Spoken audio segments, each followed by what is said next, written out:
दिवसाला पाडवा झाला की 5 दिवसाला आम्ही शेलगावून पदयात्राला निघत आहोत. एकंदरीत तुमचा प्रवास कसा असतो तुमचा? परवा सगळं आमचा झाडानं जंगलानं असते, माळानं, पैदलवारी सगळे मधले रस्ते असतात आमचे. डांबर रस्त्याचा आमचा काय संबंध नसते, मधल्या रस्त्यानं आम्ही पैदल चलत येत असतात. काय काय अडचणी येतात त्या प्रसंगामध्ये? आता सर भरपूर अडचणी आहेत. आता पाणी ताण सगळ्या गोष्टीची अडचण असते. आमचे महाराज एवढे हजारो पब्लिक येऊन त्यांचं जेवण पाणी खाणं सगळं महाराजानं सगळं महाराज आमचे बघते. गोविंद महाराज गुरुवारी किती शिष्यमंडळ राहते आपल्या? भरपूर हजारो पब्लिक असते आमच्या सोबत चलत. तुमचा जे मान आहे शेंदूर लागल्यानंतर तुमचा तकत बसते, तुम्ही अगोदर कसं काय आले तुम्ही? पहिलं आमची इथं पूजा मांडायला आल्यात. आमच्या संघ हजारो पब्लिक चालत आहे. त्यांची सहाय सोय ठिकाणा लावण्यासाठी आणि आमचा तकत पडते इथं. ते तख्ताची सोय करण्यासाठी पुढे आलेलो आहेत आम्ही. कळस पूजा मांडण्यासाठी आलेलो आहे पुढे. किती पब्लिक किती आलेली आहे? हजारो पब्लिक आले सर आमच्या सोबत.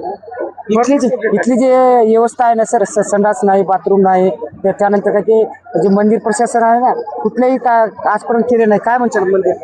काय आता सगळ्यांची इच्छा आहे इथं बाथरूमची सोय हो, पाण्याची सोय हो.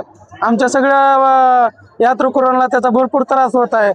पण आता प्रशासनानं सगळ्या गोष्टीकडे लक्ष द्यावं. आता आपल्यासोबत गोविंद महाराज आहेत.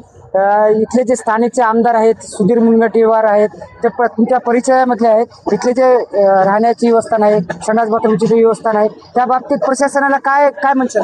आता पहिले त्यापेक्षा थोडं बरं आहे. आता पहिले जेवढं होतं ते आता नाही, आता थोडं थोडं चांगलं आहे.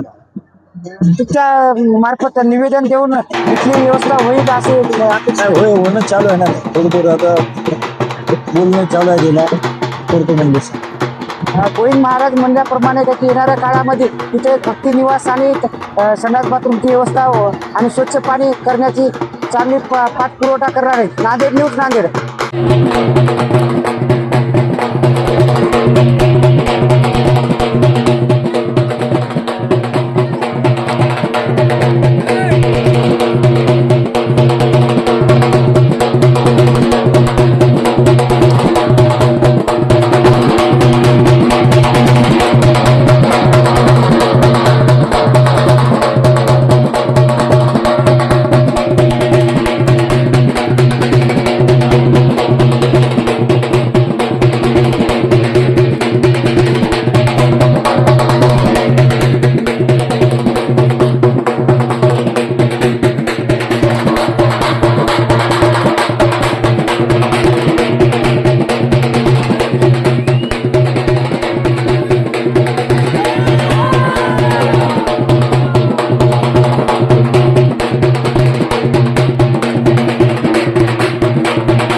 ठीक आहे राम राम बाबू कशी